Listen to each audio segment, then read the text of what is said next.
Before we start this video, a large thank you to Caden, Gerardo, Sark2422, Megumi, Marceline, and Friday for their support on Patreon. I hope you guys enjoy the video. And, as always, a massive thank you to Halo Burner and Ryan Bellin for their immense support of the channel this month on Patreon.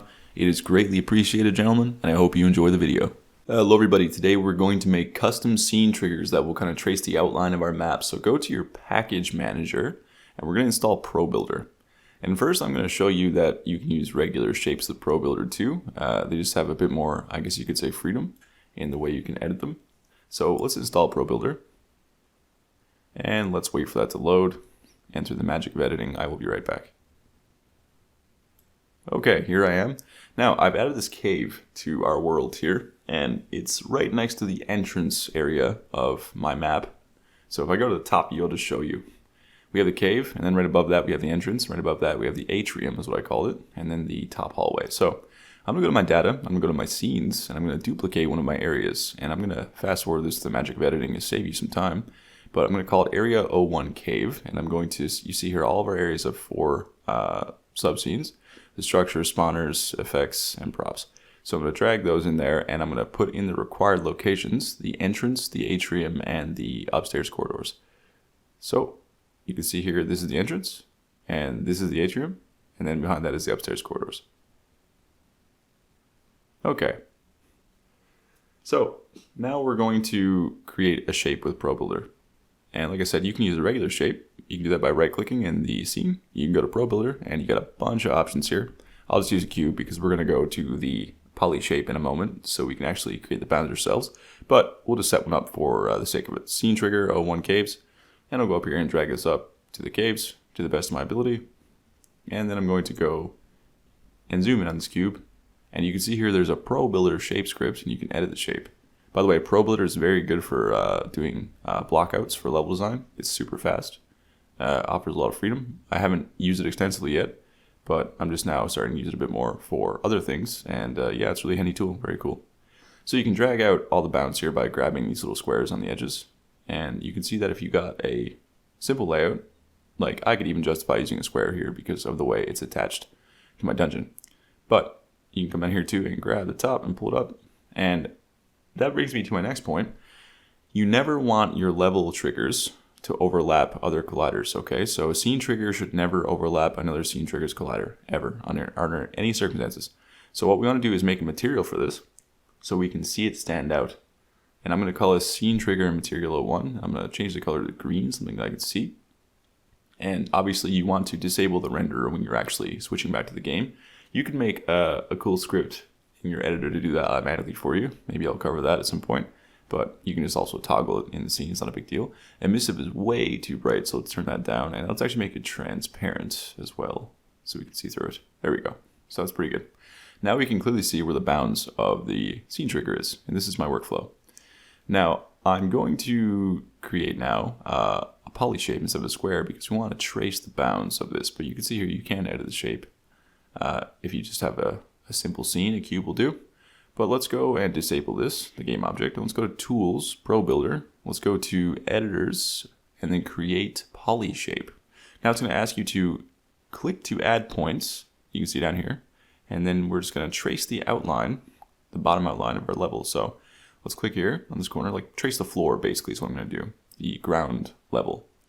And then I'm going to click here. And again, it doesn't matter if it's perfect right now because we can edit it. Don't worry, just make a rough outline. Don't be too concerned about if it's a bit off because we can also edit this further when we have the rough shape done.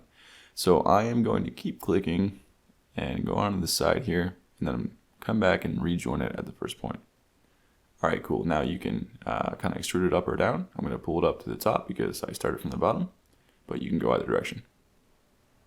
So you can see here it's not at all perfect, to be honest. Let's add our scene material on this first, or our trigger material so we can see it. It's up too high and it's not perfectly lined up. So what we can do is I'm first going to copy the name of my scene trigger caves, paste it on this, and I'm going to drag it down. But first, make sure this is a convex collider and tick is trigger. You can only use a trigger if it's a convex collider. Now, a note about convex colliders. They might not necessarily be the exact shape of the mesh. So you want to make sure you have gizmos turned on. What do I mean by that? Well, I'll show you in a moment.